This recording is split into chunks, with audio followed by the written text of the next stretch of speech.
அனைவருக்கும் மீண்டும் ஒரு முறை எங்களுடைய நன்றியையும் வணக்கத்தையும் உரித்தாக்கிக் கொள்கிறோம். இன்றைக்கு நம்முடைய அரங்கில் புனித வெள்ளி சார்ந்த சிந்தனைகளை நாம் சிந்திக்க இருக்கின்றோம். கடந்த வாரம் பரிசுத்த வாரத்தினுடைய மேன்மையும் மகத்துவமும் நிறைந்த தகவல்களை நாம் சிந்தித்தோம்.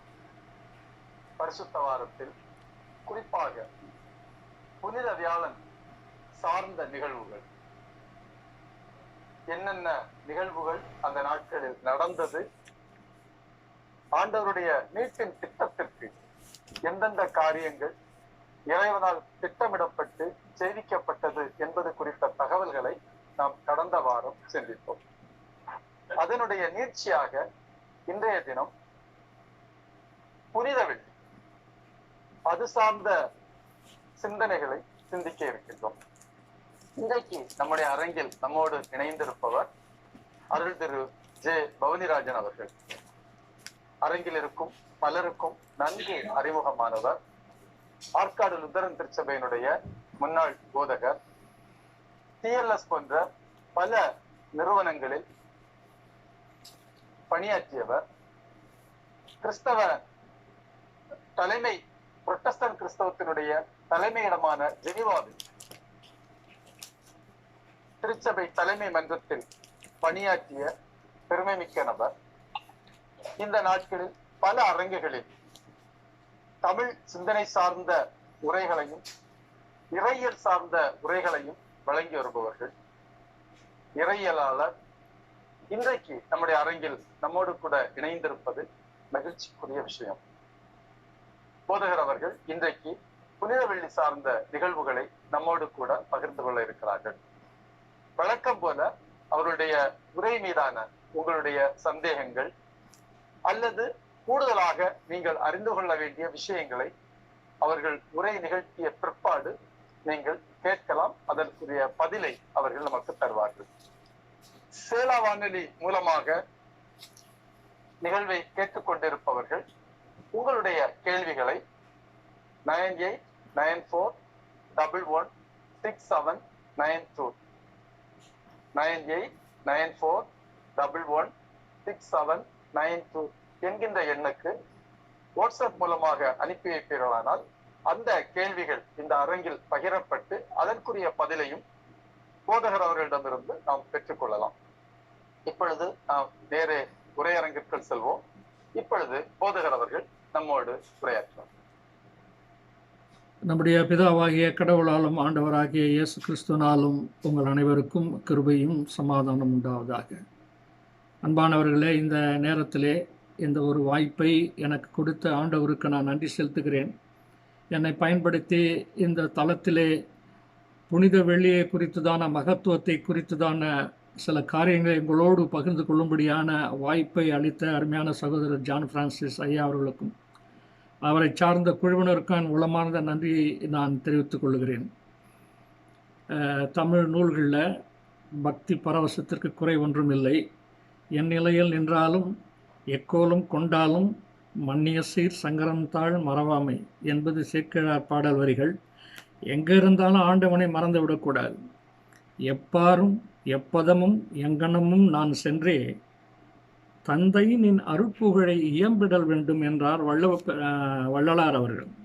உலகமெங்கும் போய் சகல ஜாதிகளையும் நீங்கள் நற்செய்தியை பிரசங்கிங்கள் என்று ஆண்டவர் சொன்ன வார்த்தையை தான் வேறு விதமாக வள்ளலார் சொல்லியிருக்கிறார் என்று நான் அறிந்து கொள்கிறேன். அந்த வகையில் இந்த வாய்ப்புகள் நான் எங்கே இருந்தாலும் எனக்கு வாய்ப்பு கிடைக்கிறது. ஆண்டவருக்கு நன்றி செலுத்துகிறேன். உங்களிடத்தில் ஒரு உண்மையை சொல்கிறேன். ஒவ்வொரு முறையும் நான் பிரசங்கத்திற்கு தயார் செய்து மக்கள் முன்னால் நிற்கும்போது முதல் நாளிலே எத்தனை நடுக்கமும் எத்தனை பயமும் எத்தனை உள்ளத்திலே இருந்ததோ, உள்ளம் நடுக்கத்தோடு இருந்ததோ, அந்த நடுக்கத்தோடு தான் இத்தனை ஆண்டுகளுக்கு பிறகும் ஒவ்வொரு பிரசங்கத்திற்கு முன்னால் எனக்கு ஏற்படுகிறது. அதை என்னை பலப்படுத்துகிற கிறிஸ்தவனாலே எல்லாவற்றையும் செய்ய எனக்கு பலம் உண்டு என்றார் பவுலடிகளார். அப்படி போன்ற அந்த வாய்ப்புகளை அடியனுக்கு ஆண்டவர் கொடுப்பது நான் தகுதியற்றவன். ஆனாலும் என்னை நீங்கள் பயன்படுத்துகிறீர்கள், ஆண்டவர் பயன்படுத்துகிறார். நன்றி சொல்லுகிறேன் உங்களுக்கும் ஆண்டவருக்கும். அருமையான எளிமையான ஒரு ஜபத்தை அரசல் ராஜாயா அவர்களுடைய அந்த ஜபம் எனக்கு எப்பவும் பிடிக்கும். ரொம்ப எளிமையாக in-depth but deeply spiritual worded அது கேர்ஃபுல்லாக அந்த வேர்ட்ஸ் அமைச்சு ஜெபிப்பாங்க. அதனால் அந்த ஜெபத்தை ஏறெடுத்த அருமையான ரசல் ராஜா அவர்களுக்கும் நன்றியை நான் தெரிவித்துக் கொள்கிறேன். கடந்த வாரத்திலே வியாழக்கிழமை குறித்து நம்ம சிந்தித்தோம். நான் முதல்ல சொன்ன போன வாரத்தில் ட்ரிடூம், TRIDUM ட்ரிடூம், அந்த வியாழன் வெள்ளி சனி, இந்த வியாழன் இரவில் 5 நிகழ்வுகளை பார்த்தோம். 6வது நிகழ்வும் உண்டு. அதிலிருந்து தான் இப்போ அதை முன்னறியாக வைத்து நான் 5 குறிப்புகள், இந்த உரையிலையும் 5 குறிப்புகள். முதலாவது ஒரு சிறு அறிமுகம், 2வதாக தி அன்ஃபேர் ட்ரையல், அநீதியான விசாரணை, இயேசு கிறிஸ்துவை குறித்து தான் அநீதியான விசாரணை. 3வதாக இந்த விசாரணையில் சம்பந்தப்பட்ட நபர்கள், 5 நபர்களை குறித்து விளக்கத்தில் பார்த்தோம், சம்பந்தப்பட்டவர்கள் என்றும். 4வதாக கத்தோலிக்க திருச்சபையார் கூறி வரும், அது உங்களுக்கு சில பேருக்கு தெரிஞ்சிருக்கலாம், சிலுவை பாதை. அது டொலரோசா என்று சொல்லப்படுகிறது லாட்டினில். அதனுடைய சிலுவை பாதை குறித்து ஒரு சிறு அறிமுகம். 5வதாக சிலுவை காட்சி. சிலுவை காட்சிக்கு அதுதான் அந்த மேன்மை, வெள்ளியினுடைய மேன்மை.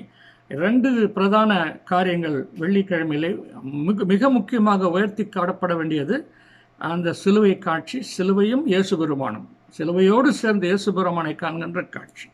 ஸோ இந்த 5 சிறு குறிப்புகளிலே குறிப்புகளை உங்களுக்கு சொல்ல நான் ஆசைப்படுகிறேன். முதலாவதாக நமக்கு நிறைய பேருக்கு இந்த விஷயம் தெரியும். ஏன்னு சொன்னால், உலகம் முழுவதும் கொண்டாடப்படுகிற ஒரு உன்னதமான ஒரு நினைவு நாள், commemoration of the crucifixion of Christ on the cross என்று ஆங்கிலத்திலே சொல்கிறாங்க இல்லையா? மிக உன்னதமான நாள். எல்லா சபைகளிலும், எல்லா இடங்களிலும், அநேக மேற்கத்திய நாடுகளிலும் கிழக்கத்திய நாடுகளிலும் இந்த வெள்ளிக்கிழமையிலே, பெரிய வெள்ளிக்கிழமை குட் ஃப்ரைடேவில் அரசாங்க விடுமுறைகள் விடப்படுகிறது. ஆனால் நம்ம நாட்டில் அது இல்லை. முதல்ல இருந்துச்சுன்னு நினைக்கிறேன், இப்போ கொஞ்ச நாள் அதை எடுத்துட்டாங்க. அதை அப்போ அந்த குட் ஃப்ரைடே அதனுடைய அது மாண்டி தர்ஸ்டவோடு சேர்த்து நான் பார்க்கணுன்னு சொன்னேன். ஏன்னா இதை great Friday, great and holy Friday, black Friday என்றெல்லாம் அறியப்படுகிறது. நம்ம எல்லாருக்கும் அது பாரம்பரிய சபைகள் இல்லை, மெயின் லைன். நான் நினைக்கிறேன் இப்போது இண்டிபெண்டன்ட் சர்ச்சஸ் மற்றும் பெந்தகோஸ்தே போன்ற சபைகளில் கூட இதற்கு முக்கியத்துவம் கொடுத்து செய்கிறார்கள் நான் அறிகிறேன். எனக்கு ஒரு நண்பர் இருந்தார், அவர் பெந்தகோஸ்தே சர்ச்சை தான் நடத்தியிருந்தார். கடந்த ஆண்டு இறந்து போனார். மிக நல்ல நெருங்கிய நண்பர், என்னை அடிக்கடி கூப்பிடுவார். அவர் ரொம்ப ரெகுலராக இந்த 40 days இதேமாதிரி நம்மளுடைய இந்த மெயின் லைன் சர்ச்சோட லிட்டர்ஜிக்கல் கேலண்டரே ஃபாலோ பண்ணுவார் அவர். அது மாதிரி இப்போ நிறைய பேர் பண்ணி கொண்டு வருகிறார்கள் பார்க்கணும். அது நல்ல ஒரு காரியமாக தான் நினைக்கிறேன். அப்போது இந்த குட் ஃப்ரைடே என்றும் பெரிய வெள்ளி என்றும் நம்முடைய நாட்களில் எல்லாருக்கும் தெரிகிறது என்று நாம் பார்க்கிறோம். உலகத்தின் பாவத்தை சுமந்து மீட்பதற்காக இயேசு கிறிஸ்து இந்த உலகத்திலே மரித்த நாளாக இருக்கிறது. அதனுடைய முக்கியமான ஒரு வசனத்தை நாம் பார்ப்போம் என்றால், யோவான் 3ஆம் அதிகாரம் 16ஆம் வசனத்திலே நாம் வாசிக்கிறோம். அவர் என்ன இந்த உலகத்தை அவர் என்ன செய்கிறார்? பற்பத தேவன் தம்முடைய ஒரே பேரான குமாரனை விசுவாசித்தவன் எவனோ அவன் கெட்டு போகாமல் நித்திய ஜீவனை அடையும்படிக்கு அவரை தந்தது இவ்வளவாய் உலகத்தில் அன்பு கூர்ந்தார். Central to the biblical words behind. இன்னும் நிறைய வசனங்கள் பவுலுடையெல்லாம் இருக்குது, அவ்வப்போது சொல்கிறேன். தன்னையே தந்தார். இஸ்லாம் ஈகை திருநாள் கொண்டாடுறாங்க, அதை பற்றி நான் பின்னால் சொல்கிறேன். ஆனால் எது உண்மையான ஈகை திருநாளாக இருக்கிறது என்று இந்த குட் ஃப்ரைடேயில் தான் நாம் சரித்திரபூர்வமாக காணப்படுகிறது என்று சொல்கிறோம். ஜெர்மானிய மொழியில் இதை காஃப்ரைடேக், KARF ஃப்ரைடேக், என்ன சரியான ப்ரொனவுன்ஸ் பண்ணுறதுனா எனக்கு தெரியல. என்னுடைய ப்ரொனவுன்சியேஷனில் தவறு இருந்தால் நீங்கள் மன்னிக்கவும், நான் செக் பண்ணல. அது கார்ஃப்ரைடேக் அல்லது சாரோஃபுல் ஃப்ரைடே என்று அதை சொல்லுகிறார்கள். மோர்னிங் ஃப்ரைடே என்றும், அதாவது துக்கப்படுகிற வெள்ளிக்கிழமை என்றும் அது அறியப்படுகிறது. இது பாரம்பரியத்தில் ஒரு பாரம்பரியம் இருக்கிறது. இது நிறைய தலங்களிலே இதே செய்தி சொல்லப்படுகிறது. காட்ஸ் ஃப்ரைடே, கடவுளின் வெள்ளி என்று அறியப்படுவது காலப்போக்கில் மருவி corrupted version of God's Friday has become good Friday என்றும் இது சொல்லப்படுகிறது. 1970 ரோமன் கத்தோலிக்க ஆராதனையினுடைய ஆசரிப்பு முறையில், அதாவது த ரைட் சடங்கு முறைகளில் அது என்ன சொல்கிறாங்கன்னா, லாட்டினில் ஃபெரியா செக்ஸ்டா என் பேஷனோ டொமினி,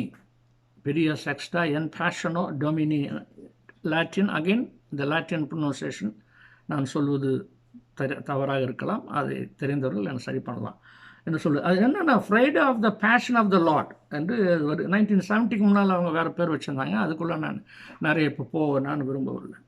ஆக இதுதான் இந்த வெள்ளிக்கிழமை என்று குட் ஃப்ரைடே என்று அறியப்படுவதற்கான காரணங்களாக நான் பார்க்கிறேன். இதனுடைய மையமாக நமக்கு தெரியப்படுவது இயேசு கிறிஸ்துவும் சிலுவையும் இது ரெண்டு தான் மையமாக இருக்கிறது என்று பார்க்கிறேன். இரண்டாவதாக அந்த அன்ஃபேர் ட்ரையல் என்று நான் சொன்னேன்.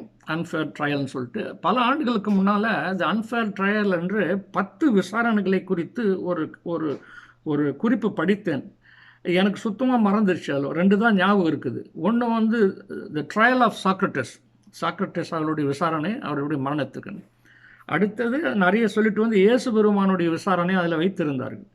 நான் எவ்வளோ கஷ்டப்பட்டு தேடி பார்த்தேன் நைட்டு பூரா, அந்த தளம் எனக்கு கிடைக்கவே இல்லை, வெப்சைட்டில் கிடைக்கல. எனக்கு எந்த புத்தகத்தில் படித்தேன் என்ற நினைவில், ஆனால் பல ஆண்டுகளுக்கு முன்னால் என் நெஞ்சை விட்டு நீங்காமல் இருக்கிற இந்த நிகழ்ச்சி.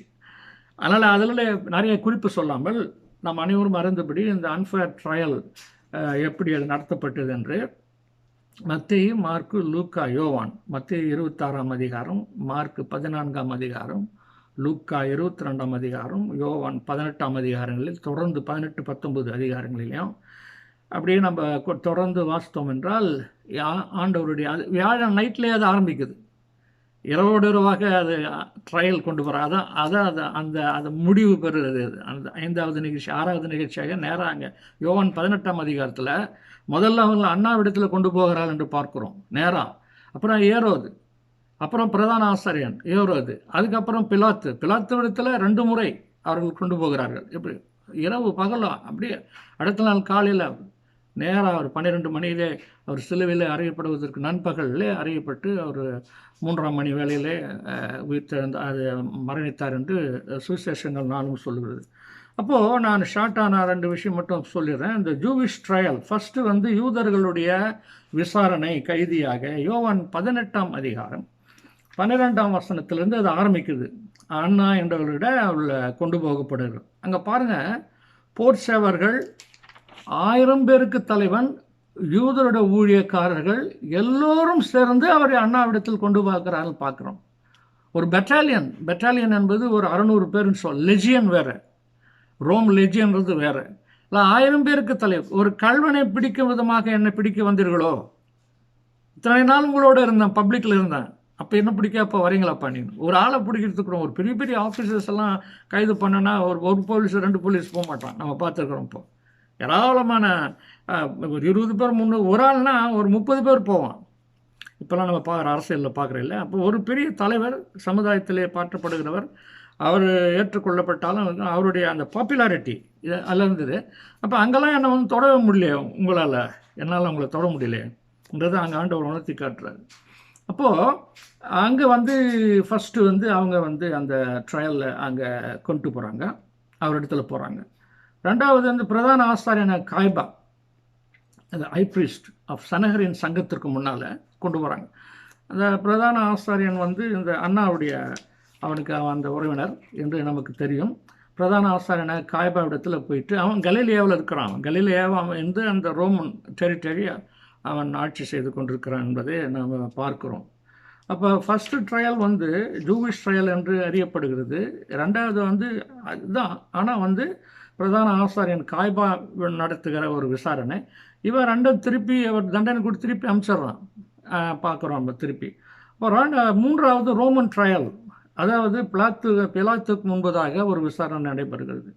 மார்க் 15ஆம் அதிகாரம் அது 2லேருந்து அந்த வசனங்களை படித்து பார்த்தோம்னா திரும்பவும் பிலாத்து வந்து அவர் ஏரோதிரத்தில் அனுப்புகிற அந்த வரலை. இதெல்லாம் ஒரு அறிமுகமாக ஒரு ரிமைண்டராக சொல்கிறேன். பட் இதெல்லாம் இந்த வெள்ளியினுடைய மகத்துவத்தோடு சேர்ந்து வருகிற ஒரு காரியமாக, வெள்ளிக்கிழமை மகத்துவத்தோடு சேர்ந்து வருகிற ஒரு காரியமாகத்தான் நாம் இதை பார்க்க வேண்டும் என்று சொல்லுகிறோம். 4வது திரும்ப ட்ரையல் பிஃபோர் ஹெராட், அந்திபாஸுடைய லூக்கா 23ஆம் அதிகாரத்தில் 6லேருந்து ஆனால் அந்த லூக்கா மட்டும்தான் அந்த அந்திபாஸுடைய நாங்கள் ரொம்ப காலத்துக்கு முன்னால் ஒரு நாடகம் போட்டோம். ரொம்ப காலத்துக்கு முன்னால் யோவான் ஸ்நானகனை பற்றிய நாடகம்.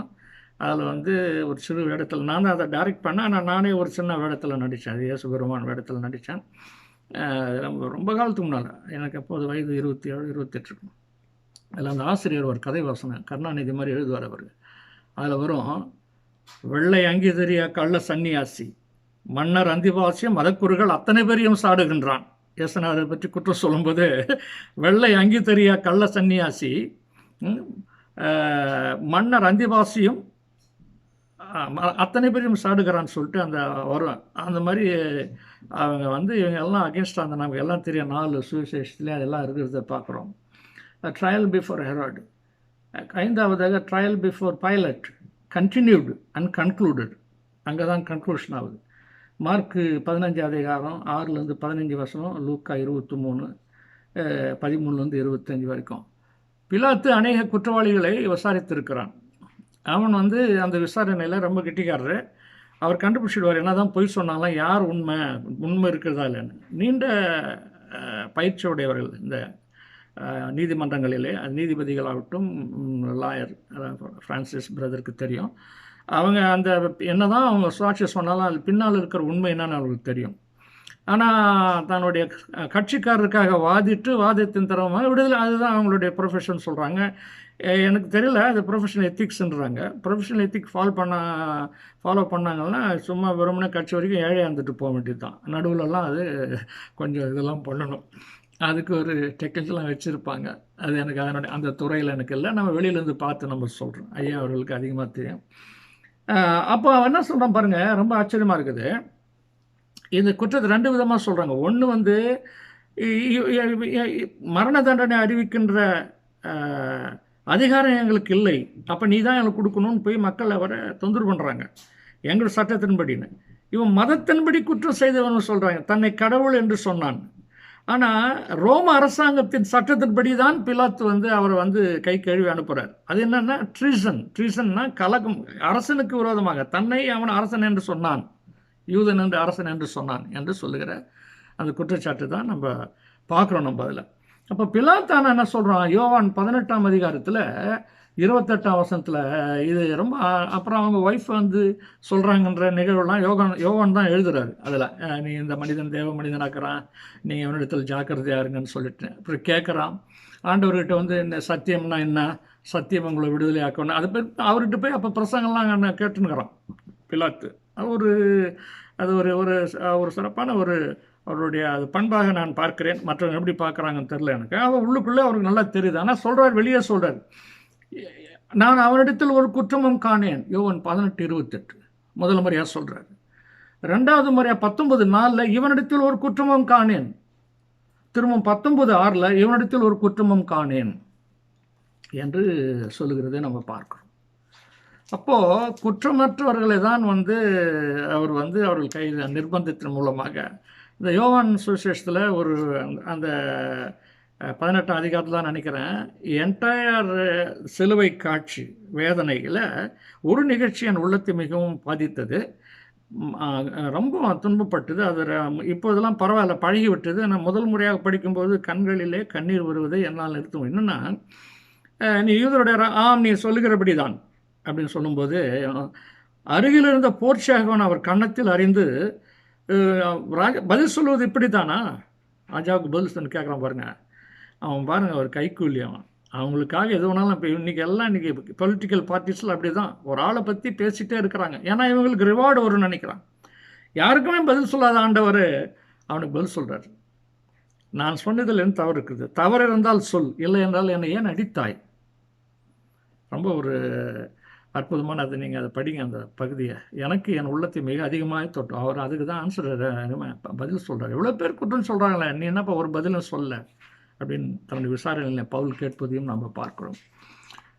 ஆக இந்த கேரக்டர் நமக்கு என்ன சொல்லுதுன்னு சொன்னால், இது நாம் நம்முடைய தலங்களில் இருக்கும்பொழுது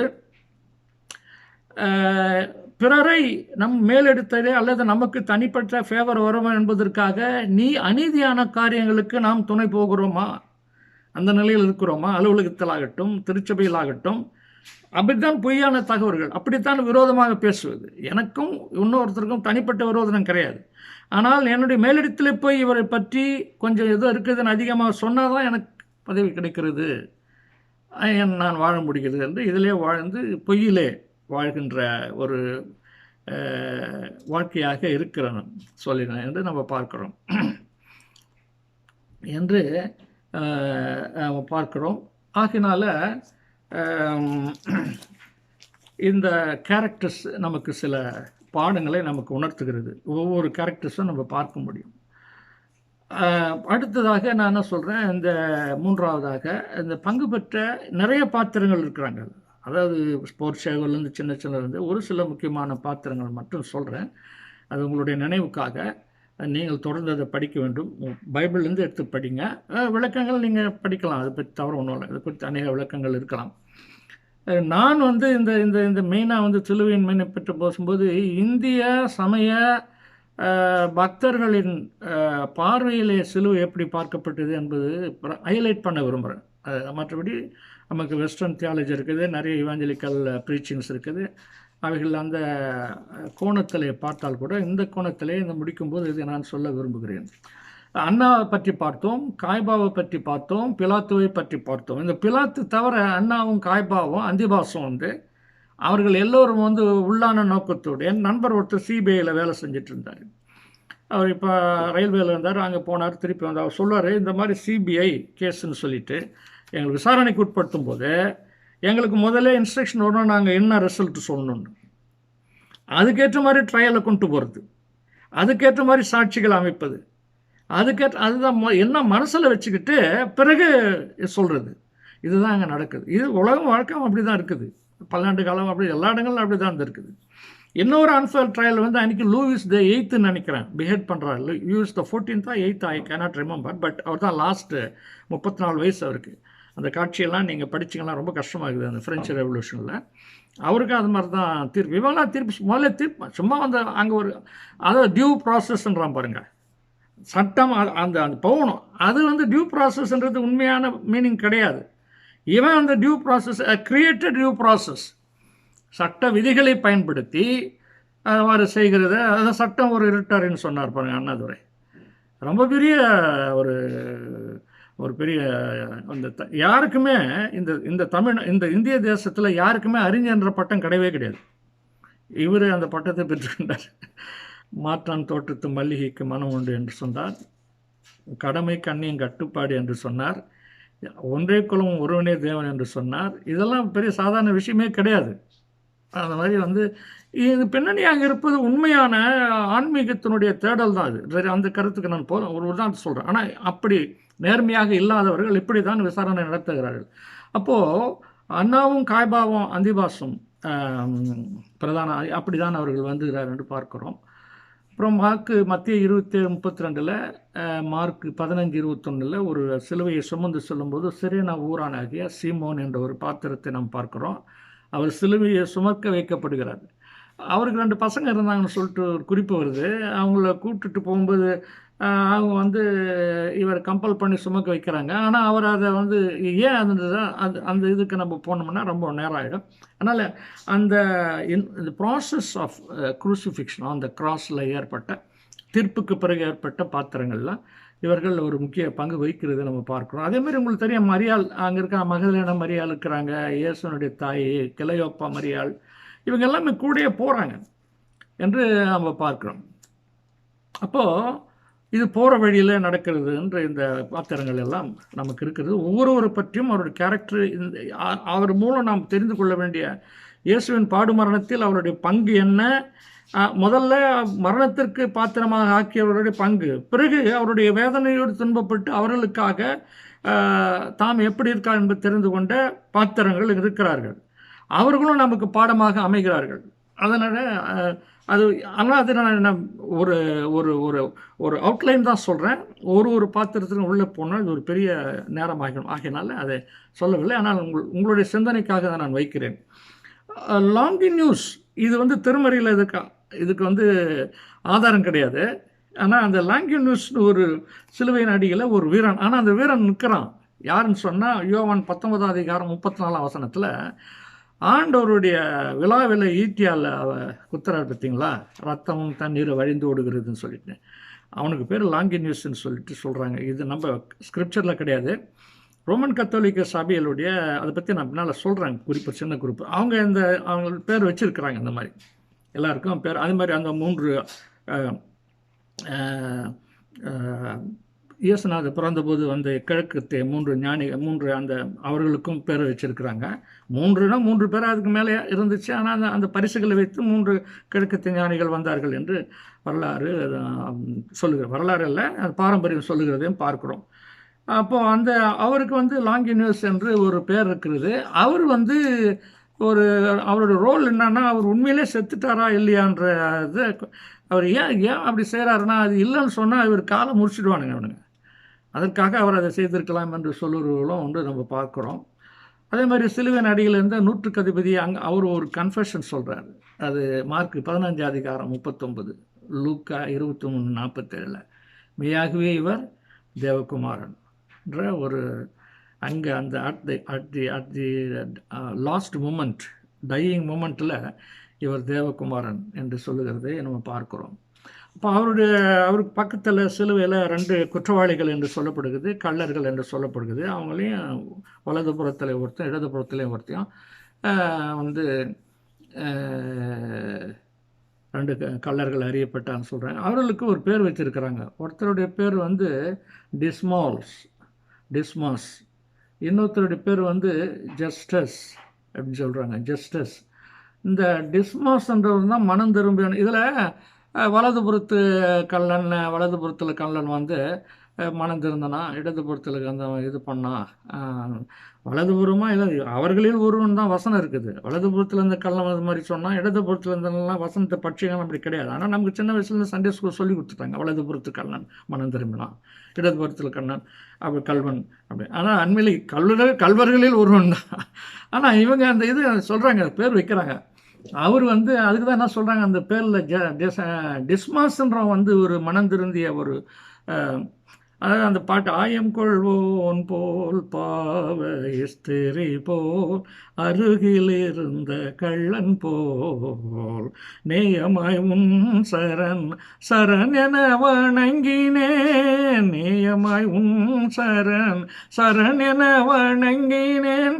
அந்த பாடு, எத்தனை திரள் என் பாவம் என் தேவனே, எளியன் மேல் இறங்கையனே. அந்த பாட்டில் இருக்குல்ல, அந்த பாட்டில் அந்த மாதிரி அந்த அந்த அந்த கலன் அவனுக்கு வந்து பேர் சொல்கிறாங்க, ஜஸ்டஸ்னு.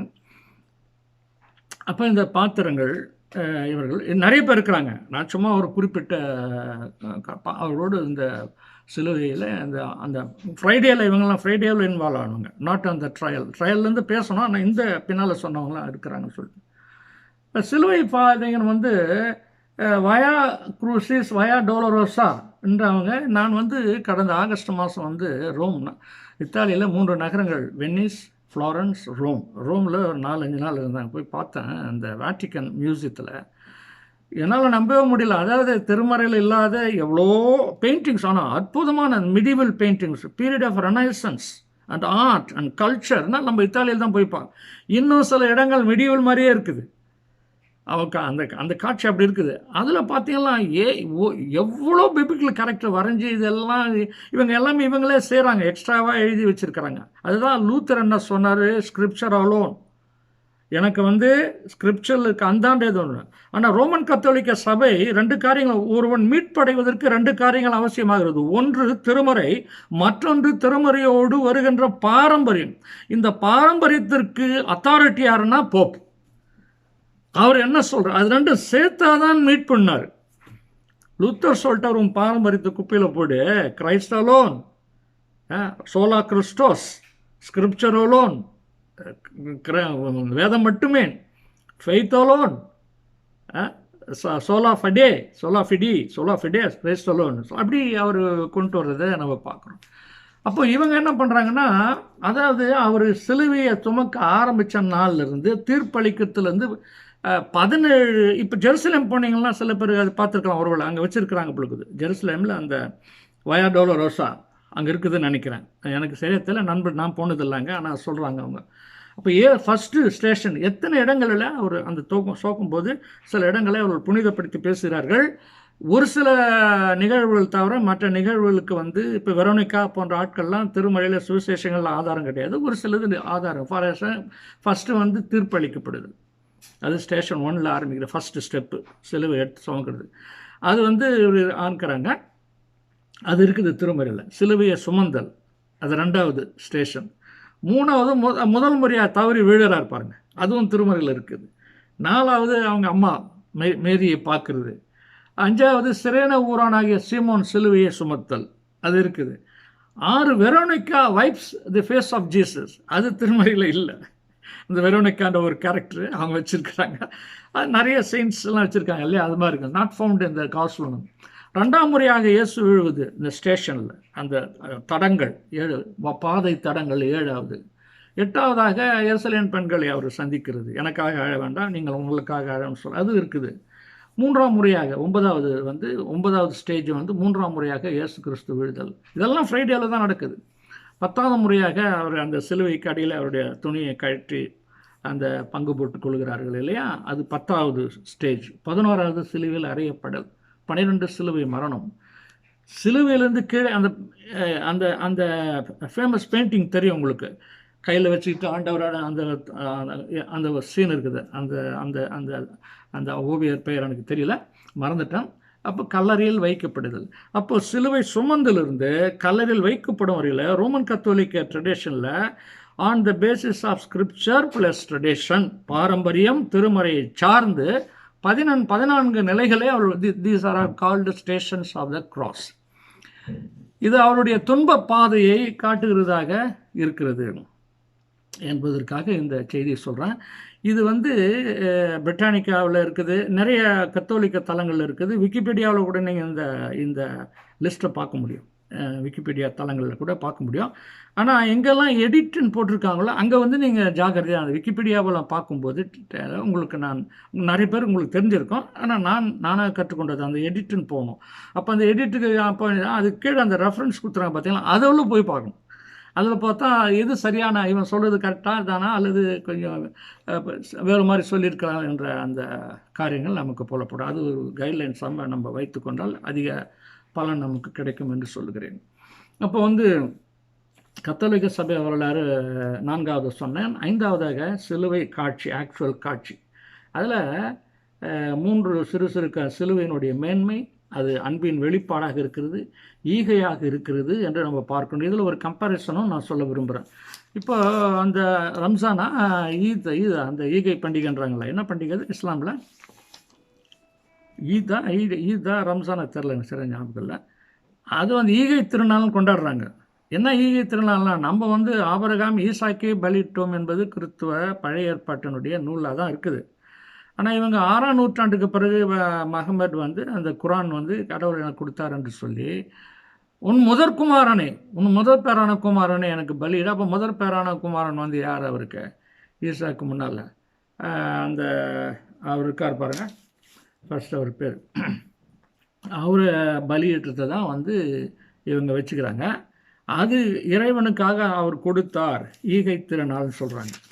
இது இந்த மாதிரி எங்கேயுமே இல்லை அப்படின்னா, நமக்கு இங்கே இருக்குது யாக்கோபு தான் ஆபிரகாம் ஈசாக்கை பலியிடும் பொழுது கடவுள் தலையிட்டு அவனுக்கு பதிலாக அப்புறம் இந்த இயேசுநாதருடைய இந்த வெஸ்டர்ன் தியோலஜிக்கல் இன்டர்பிரிட்டேஷனில் இது வந்து சேர்க்குறாங்க நம்ம கிறிஸ்துவத்தில். எப்படி வந்து அங்கே பலியாக அவனை மீட்பதற்கு பலியாக ஆடு கொடுக்கப்பட்டு, அதனால தான் இது உலகத்தின் பாவத்தை சுமந்து துவக்கிற தேவாட்டுக்குட்டி என்ற யோவானுடைய வாசனைகளும், இது லேம்ப் ஆஃப் கிரைஸ்ட் என்ற அந்த காரியங்களும், இதெல்லாம் நமக்கு திருமறையோடு ஒட்டி வருகிற இன்டர்பிரிட்டேஷன்ஸாகவும் போதனைகளாகவும் அமைந்திருக்கிறது. ஆனால் உண்மையில் வந்து ஈகை அது அல்ல. ஏன்னா அங்கே வந்து இன்னொரு சப்ஸ்டியூஷன் வந்து அவர் அந்த சப்ஸ்டியூஷன் இயேசுநாதர் நம்ம விளக்கங்கள் நமக்கு இருக்குது. ஆனால் உண்மையிலே தன்னை கொடுத்தவர் வந்து இயேசு பெருமான் தான். அந்த உலகத்தில். இதில் என்ன விஷயம்னு சொன்னால், இது வந்து கதை அல்ல, புராணங்கள் அல்ல என்பதை நாம் தெரிந்து கொள்ள வேண்டும். கதை இது உண்மையாக சரித்திரத்தில் நடந்தது. கிறிஸ்தவத்தின் எதிரிகள் இல்லை என்று சொல்கிறான். ஆனால் புராணங்கள் மாதிரி இல்லைன்றதுக்கு அவர்களுடைய கதைகளே இல்லாமல் புராணங்கள் என்பதுக்கு நான் பாரதியாருடைய பாடலே ஒரு உதாரணமாக இருக்கும்னு நினைக்கிறேன். நான் மெல்ல பல தெய்வம் குட்டி வளர்த்து வெறும் கதையில் சேர்த்து பல கள்ள மதங்கள் பரப்பதற்கோர் மறை காட்டவும் உள்ளீரோ, அதுதானே நீ வச்சு நிற்கிற மறை என்று சொல்லுகிறாய் என்று அவர் சொல்லுகிறத போய் அவர் நம்ம சொல்லுகிறத நம்ம பார்க்கணும். நல்ல புராணங்கள் செய்தார், நன்று புராணங்கள் செய்தார், அதில் நல்ல கவிதை பல பல தந்தார். கவிதை நல்லா இருக்குது, கவிதை மிக்க நல்லதேனும் அக்கதைகள் பொய் என்று தெளிவு கண்டோம். கவிதைலாம் நல்லா இருக்குது. ராமாயணத்தை பாருங்கள், எவ்வளோ கம்பன் வந்து எப்படி இருக்காரு, அதெல்லாம் வந்து நல்லா தான் இருக்குது. ஆனால் அதுக்கு கதையெல்லாம் பொய் அப்படின்றார். ஆனால் இந்த அதே மாதிரி தான் நீங்கள் வந்து நாயன்மார் வரலாறையும் நம்ம அதில் பார்க்க வேண்டும். நான் வந்து அவங்கள வந்து தாக்கணும்னு சொல்ல, அவங்க அறிஞர் நூல்லேருந்தே நான் அந்த கருத்துக்களை நான் ஏற்றுக்கொள்கிறேன். அது மாதிரி இங்கே வந்து இந்த பலியை பற்றி ஈசாக்கு பலி நம்ம பழைய ஏற்பாட்டில் பார்க்குறோம், அங்கே எப்படி அவர் காப்பாற்றப்படுகிறார் என்று பார்க்குறோம். ஆனால் இங்கே இஸ்லாம் வந்து எங்களுக்கு தான் யூனிக் என்று சொல்லுகிறார்கள், அது ஈகை திருநாள் என்று சொல்லுகிறார்கள். ஆனால் சிறுதொண்டர் புராணத்துலேயும் அது இருக்குதே, எத்தனை பேருக்கு உங்களுக்கு தெரியும் தெரில. அது நான் அதை பற்றி இப்போ பேசுறதுக்கு நேரான சின்ன குறிப்போடு முடிச்சுக்கிறேன் நான். ஏன்னு சொன்னால் இவைகள் கதைகளாக இருக்கிறது, ஆனால் உண்மையாக சரித்திரத்தில் நடந்தது. ஒன்று பொய் என்று ஒரு சமயத்தை சார்ந்தவர் சொல்லும்பொழுது அது மற்றது, அப்போது அதை ஏற்றுக்கொள்ள வேண்டிய அவசியம் நம்ம சொல்ல வேண்டியதில்லை. அப்போ இங்கே அது உண்மையாகி விடுகிறது. இன்னொரு இதே போன்ற வரலாறு இருக்கிறது, அது உண்மையாகிறது. இப்போ வந்து நரசவ பல்லவனுடைய படதளபதியாக இருந்தவர் அந்த பரஞ்சோதி என்றவர், அவர் அப்புறம் சிவபெருமானுடைய தொண்டராக மாறி சிவபெருமான் வந்து அவரை சோதிக்கிறதுக்கு வரும்போது பிள்ளைக்கறி சமைத்தல் அந்த வரலாறு இருக்குது இல்லையா. கறிசோறு தான் 6 மாதத்துக்கு தான் சாப்பிடுவாராம். அவர் வந்து மனுஷக்கறி தான் சாப்பிடுவாராம். என்ன மனுஷகுமாரங்கன்னா ரொம்ப குழந்தையாக இருக்கணும். சீராளன்னு ஒரே ஒரு பையன், அவங்களுக்கு 6 வயசு, ரொம்ப நாள் பிறக்கிறான். அவனை கறி அறுத்து அவர் விருந்து படைக்கிறாங்க. அதுக்கு பிறகு அவங்க மோட்சம் அடைகிறாங்கன்ற அந்த வரலாறு. அப்படி இல்லை. ஆனால் இந்த வரலாற்றை ஜியு போப் ரொம்ப அழகாக எழுதுகிறார். எழுதும்போது அவர் என்ன சொல்கிறாருன்னா, அதாவது தாய் பிடிக்க தந்தை அறிய கழுத்தை அவங்க பிடிச்சிக்கிறாங்க, பையன் அறுக்கிறான். அந்த காட்சியை என்னால் பார்க்க முடியும். அதை விட்டு I want to put a screen. இவர் எழுதுகிறார், விளக்கம் எழுதும்போது அந்த இது எழுதும்போது அந்த சீனை நான் சொல்ல விரும்பலை அப்படின்ற, அதெல்லாம் கதையாக இருந்தால் கூட சொல்ல விரும்பலை அப்படின்றாரு. அந்த மறைச்சிடறாரு அதை எப்படி சேர்ந்து. ஆனால் அவங்களே பிரசங்கெல்லாம் பண்ணினுக்கிறாங்க எப்படி கொலை பண்ணாருன்னு சொல்லிட்டு. அப்படிப்பட்டது அல்ல. ஆண்டவர் என்ன சொல்கிறாரு, என் ஜீவனை கொடுப்பதற்கும் அதை எடுப்பதற்கும் எனக்கு அதிகாரம் உள்ளது. நானே அதை கொடுக்கிறேன், நானே யாரும் ஒன்னிடத்தில் யாரும் எடுத்துக்கொள்வதில்லை. பிதாவின் சித்தத்தை கொடுத்து அதெல்லாம் தன்னில் தானே தெய்வத்துவம் உடையவராக இயேசு பெருமான் இருக்கிற என்பதும் சிலுவையிலே காணப்படுகிறது என்று நம்ம பார்க்கணும். அப்போது அந்த சிலுவை காட்சியானது உண்மை காட்சி, சரித்திர காட்சி. தன்னையே சிலுவையிலே கொடுக்கிற ஒரு நாள் இந்த வெள்ளியிலே வெளிப்படுகிறது. அதுதான் சிலுவையின் மேன்மையாக, வெள்ளி நாளின் இந்த நாளினுடைய மேன்மையாக, மகத்துவமாக ஹைலைட் பண்ண விரும்புகிறேன் நான் அதை. அப்போ அது சிறுதொண்ட புராணம் போலமோ அன்றோ ஈகை நாள் என்று அறியப்படுகிற இஸ்லாமிய, நான் திரும்ப சொல்கிறேன், I am not interested in discrediting this people's இது. பட் இன் கம்பேரிசன் அவங்களையும் பார்க்கும்போது எப்படி உயர்ந்து நிற்கிறது என்பதை நான் காட்ட உறுதி கொள்ள நான் விரும்புகிறேன். அப்போ வந்து இதனுடைய என்ன ஒரு ஒப்புரவாதலை உருவாக்குகிற மனுக்குலத்திற்கும் கடவுளுக்கும் பிரிந்திருந்த அந்த பிரிவை திரும்ப சேர்த்து வைக்கிற ஒரு கருவியாக கிறிஸ்து